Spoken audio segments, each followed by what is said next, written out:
Il est 18 heures. Bienvenue dans votre rendez-vous quotidien de l'information de ce jeudi 13 octobre. Dans ce journal, nous reviendrons bien entendu sur la grève de la raffinerie de Donges. Selon les manifestants, il y aurait toujours une mobilisation à hauteur de 75 à 80% du personnel aujourd'hui. Nous parlerons aussi de cet exercice de gestion de crise auquel ont participé les élus du littoral vendéen. C'était ce jeudi. Enfin, rencontre avec Marilou Cochard. La karatéka de 16 ans participe à la fin du mois au championnat du monde de Turquie. La raffinerie de Donges est donc toujours bloquée depuis ce mercredi. Au cours d'une assemblée générale cet après-midi, décision a été prise de prolonger la grève au moins jusqu'à vendredi 13h, en dépit des mains tendues par le groupe Total Energy. Notre journaliste Alexandre Debresse s'est rendu sur place. Voici son reportage. En conséquence, le mouvement de grève est reconduit jusqu'à demain 13h30 à la raffinerie de Donges sur les mêmes modalités. Aucune goutte de carburant ne sortira des installations, ni par pipe, ni par wagon, ni par camion, ni par bateau. C'est dans cette salle de restauration de la raffinerie de Donges que l'intersyndicale s'est réunie jeudi midi. Au sortir de l'Assemblée générale, les grévistes espèrent entre autres faire pression pour obtenir des négociations ainsi que certains avantages. Écoutez, les revendications de la CGT sont connues, c'est la couverture des salaires par rapport à l'inflation 2022 et un prévisionnel 2023. Ça, c'est le premier point. Le deuxième point, même si c'est plutôt éclipsé désormais, c'est la question de l'emploi. C'est quand même pouvoir embaucher les... Des négociations que l'intersyndicale déplore ne pas avoir obtenues il y a quelques mois lors d'une grève précédente. Pire, Jean-Marc Durand, directeur du raffinage Europe de Total Energy, aurait refusé de recevoir les syndicats lors de sa venue. Contactée, l'entreprise estime de son côté que des rendez-vous ont lieu chaque mois. La bataille fait donc rage, mais dans les stations, la grève ne devrait pas poser trop de problèmes d'approvisionnement, à condition qu'elle ne s'éternise pas. Je pense que rapidement, on devrait voir un mieux. Franchement, il y a des bureaux logistiques chez nous, il y a une branche pour ça. Ils maîtrisent parfaitement le sujet. Et puis d'ailleurs, l'État ou Total peut mettre la main à la poche pour peut-être demander à avoir plus de camions sur les routes. Ce jeudi soir, Total annonce l'ouverture de négociations avec les syndicats. La grève pourrait donc prendre fin demain si les premières discussions sont encourageantes. Total Energy qui invite au niveau national les syndicats à participer à des négociations salariales collectives ce jeudi soir à partir de 20h. Du 13 au 16 octobre, ce sont les journées des risques littoraux du côté de l'île de Noirmoutier. Une deuxième édition remplie d'ateliers, d'animations et de visites autour de la prévention des risques de submersion marine. Une journée était consacrée aux élus du littoral, une véritable demande de leur part. Ils ont simulé la gestion d'une situation de crise. Aujourd'hui, c'est la journée internationale de la prévention des catastrophes naturelles et c'est une journée où tous les élus du littoral se sont retrouvés.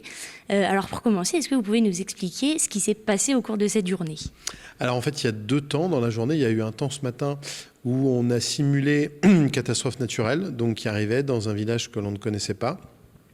Et donc 3 équipes, et donc chacun devait pouvoir essayer d'évacuer les populations, de mesurer le risque, de protéger les gens, de protéger les biens. Enfin voilà, un véritable exercice en situation. Et puis cet après-midi, on a plusieurs ateliers, plusieurs conférences sur le sujet du risque naturel, ici à la Faute-sur-Mer. Donc voilà, cette terre qui est meurtrie depuis Xynthia. Donc c'est symbolique, mais pour les élus, c'est plus que symbolique, puisque entre les canicules, les dépressions, les inondations, voilà, on se rend compte que la météo est de plus en plus capricieuse et forcément, on doit pouvoir être prêt à réagir face à tous ces aléas, quels qu'ils soient. L'idée de cette journée, du coup, c'est une prise de conscience aussi globale de tous les élus, c'est ça ? Oui, c'est ça. C'est le maire de la Faute-sur-Mer, Laurent Huget, donc le maire de l'Aiguillon-la-Presqu'île, qui a lancé l'idée. Et puis, il a essayé de mettre de nombreux partenaires autour de cette idée-là. Donc, on a eu...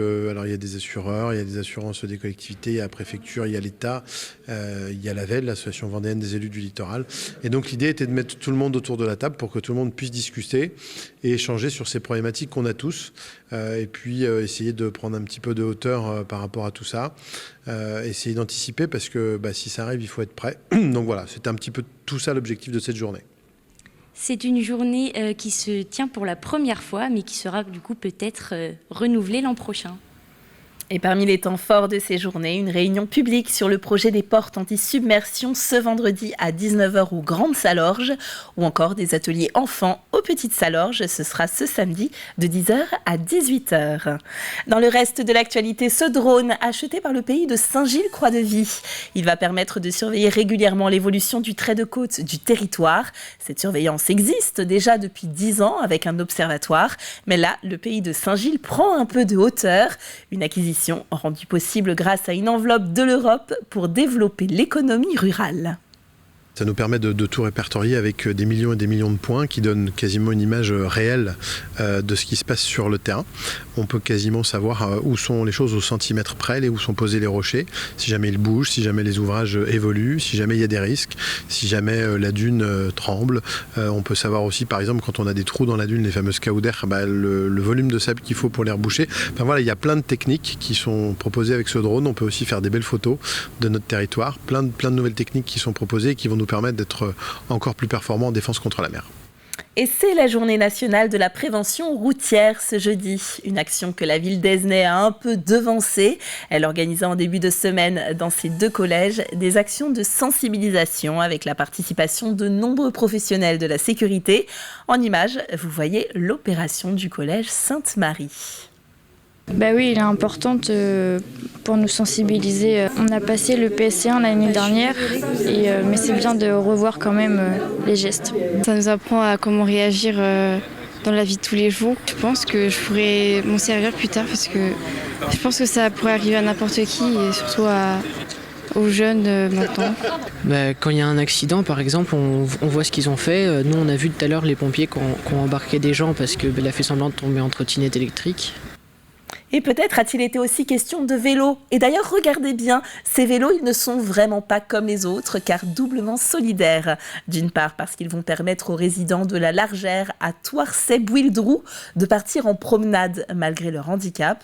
D'une autre part, parce que c'est l'aboutissement de plusieurs années de travail pour l'équipe d'encadrants de l'ADAPEDI ARIA qui a dû mobiliser la générosité de donateurs vendéens via une campagne de financement participatif. On a 70 résidents qui ont découvert ou redécouvert l'activité vélo. Ça amène énormément de sourires pour eux, c'est une joie incroyable, c'est la liberté. On a pu faire des belles promenades, on est allé sur la perle du Bocage, donc Pouzauges, avec eux, on est allé jusque là-bas, on est allé à différents endroits et c'est c'est vraiment le bonheur, le sourire, la joie d'avoir cet outil qui permet de s'évader sans moteur, sans bruit, juste avec la nature aux côtés de nous et donc je pense qu'ils en sont très très heureux. Allez du sport à présent. À 16 ans, elle participe au championnat du monde de karaté. Après s'être illustrée en Hongrie avec une médaille de bronze, la fontenaisienne Marilou Cochard peaufine sa technique avant son départ du 26 au 30 octobre pour la Turquie. Elle concourra dans la catégorie des juniors de moins de 48 kilos. Un tempérament de feu et des points en or qu'a rencontré Grégoire de Châtillon. À première vue, Marilou Cochard ne ferait pas de mal à une mouche, mais attention, ne vous retrouvez pas face à elle.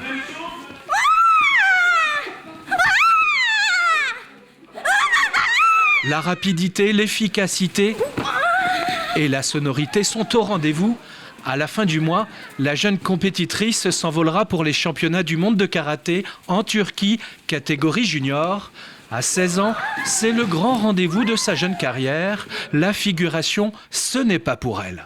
Si je suis là, c'est qu'il y a une raison. Donc oui, c'est jouable. Mais après, il faut se donner les moyens et on verra au championnat du monde.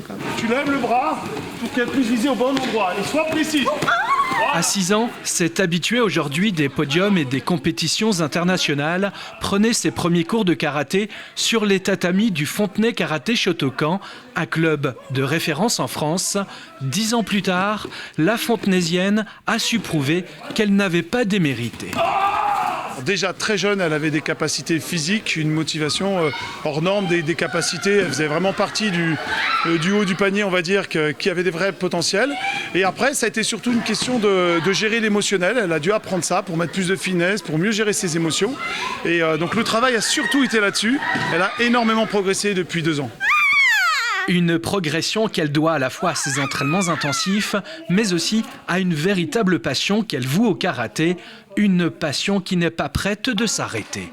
J'aimerais énormément continuer le karaté à haut niveau, mais après, je verrai de quoi l'avenir sera fait, mais après, voilà, je vais tout faire pour que ça continue, quoi, dans cette voie-là.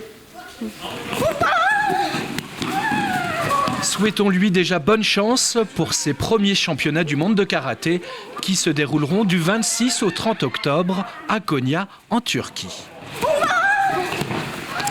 Allez, on jette un œil à la météo à présent. Le flux océanique nous apporte de l'humidité en basse couche, ce qui va se traduire, vous vous en doutez bien, par des nuages imposants et des crachins qui perdureront toute la journée. Voilà, malheureusement, je n'ai pas de meilleures nouvelles à vous annoncer. Ce sera donc un temps un petit peu similaire à aujourd'hui, de la pluie et du gris.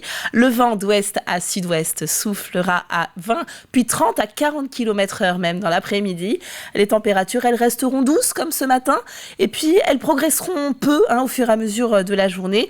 Nous atteindrons seulement les 17 à 18 degrés dans l'après-midi et je suis au regret de vous annoncer que le week-end, cela ne s'améliorera pas énormément puisque la grisaille sera aussi d'actualité.